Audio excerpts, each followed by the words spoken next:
On a pensé que dans la capsule d'aujourd'hui, on pourrait vous montrer comment utiliser le logiciel Lego Digital Designer dans l'optique de documenter le travail que vous faites avec vos élèves. Dans plusieurs cas, ça peut être utile de documenter les petits ajouts que les élèves font à leur robot, surtout si la construction vous semble très pertinente, parce que plus tard, peut-être que vous avez demandé à vos élèves de défaire leur robot euh, et ils devront possiblement le reconstruire, le reconcevoir dans une semaine suivante ou un mois suivant. C'est aussi un excellent outil pour commencer à visualiser en 3 dimensions les objets que l'on conçoit. Alors, à l'ouverture du logiciel, vous allez constater qu'il y a 3 onglets ici, Lego Digital Designer, Lego Mindstorms et Lego Digital Designer Extended.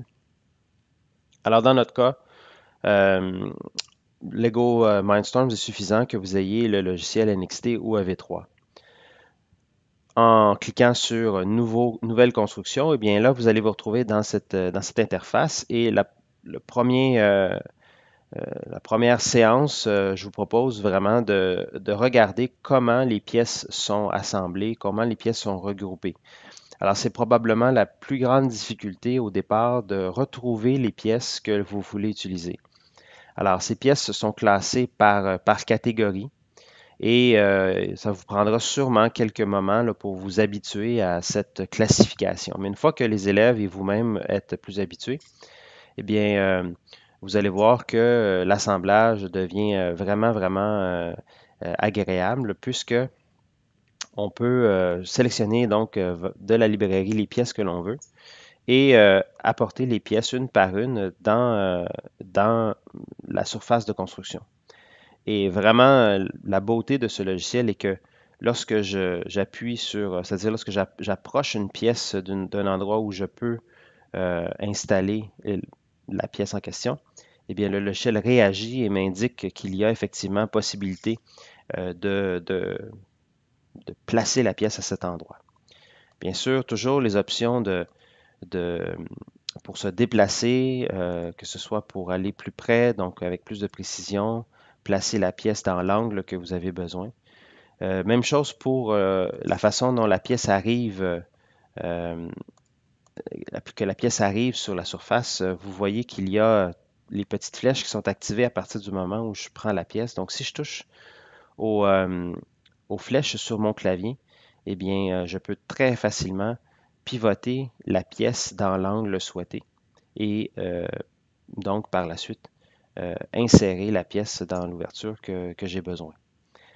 Donc ici, vous avez vraiment un outil qui permet de documenter les constructions des élèves et à nouveau, je vous recommanderais non pas d'utiliser cet outil au départ comme euh, un logiciel pour documenter la construction complète de vos élèves, mais bien quelques petits morceaux, quelques petites extensions ou même commencer à documenter des mouvements. Donc, si vous avez un bras, si vous avez conçu un bras ou si les élèves ont conçu un bras, eh bien, vous pouvez leur demander de documenter dans le logiciel.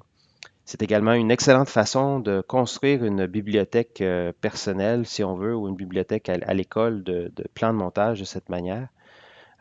Si bien que dans une autre année ou dans un autre moment, eh bien, vous allez possiblement pouvoir ressortir ces fichiers et les donner aux élèves pour qu'ils puissent les utiliser.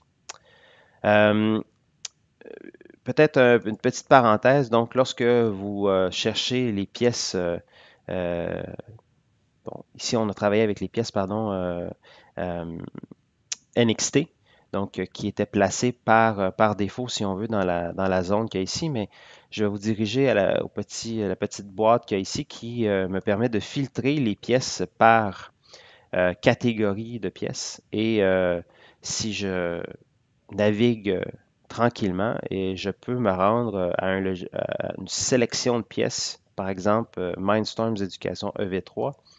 Euh, je devrais donc obtenir ici, c'est nouveau de la version 4.3, je devrais obtenir la liste des pièces de l'ensemble EV3.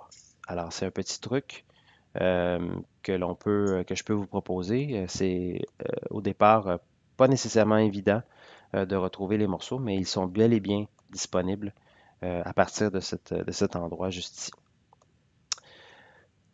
Alors, j'espère que ça vous plaît. J'espère que vous y voyez un usage pédagogique et j'ai bien hâte de voir vos constructions documentées.